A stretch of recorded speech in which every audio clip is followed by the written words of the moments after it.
আসসালামু আলাইকুম এভরিওয়ান, আশা করি সবাই অনেক ভালো রয়েছেন। তো কিছুদিন আগে আমি একটা হিস্টোরি দেখলাম, চোখে পড়লো যে বিএনপি লাস্ট ক্ষমতা আসছিল 2002 সালে, অ্যান্ড সেই বছরেই কিন্তু ব্রাজিল বিশ্বকাপ জিতছিল। এরপর গত 24 বছরে বিএনপি ক্ষমতায় আসতে পারেনি, ব্রাজিল বিশ্বকাপও জিততে পারেনি। তো দীর্ঘ 24 বছর পর 2026 সালে ফেব্রুয়ারি মাসের 13 তারিখে বিএনপি সরকার গঠন করে। তো সেই ফর্মুলা অনুযায়ী এবারে বিশ্বকাপও কিন্তু ব্রাজিল জিতবে। যেহেতু বিএনপি ক্ষমতায় আসছে, সেহেতু ব্রাজিল বিশ্বকাপ জিতবে।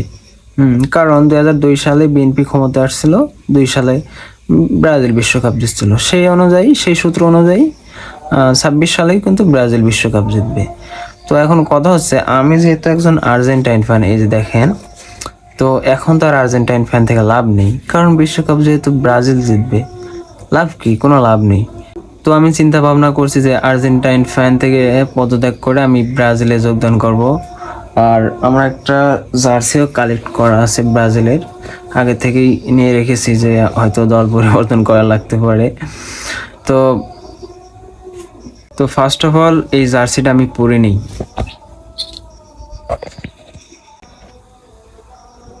তো ফাইনালি আমি জার্সিটা পরে নিলাম আর কি। দেখেন এখানে 5টা স্টার আছে, 1টা 2টা 3টা 4টা 5টা। ভাই অন্যরকম। ব্রাজিলের জার্সি গায়ে দিলে যে একটা ফিল পাবেন, যে মজাটা পাবেন, সেটা কিন্তু অন্য জার্সিতে পাবেন না। তো আর এবার কিন্তু 6টা হয়ে যাবে। তো সেক্ষেত্রে যারা পর্তুগাল ফ্যান বা স্পেন, আর্জেন্টিনা, মেক্সিকো বা জার্মানি ফ্যান রয়েছেন, তারা অতি দ্রুত গণহারে আর কি ব্রাজিলে যোগদান করেন, কারণ 26 ওয়ার্ল্ড কাপ ব্রাজিলের, এটা মানতে বাধ্য। দেখেন, গণিত যত কঠিনই হোক, সেখানে যদি ফর্মুলা ইউজ করা হয় তখন কিন্তু অঙ্কটা সহজ হয়ে যায়।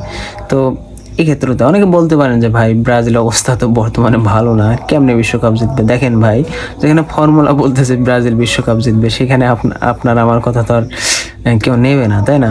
তো এটাই স্বাভাবিক। তো ফাইনালি আমি ব্রাজিলের সাপোর্টার এখন।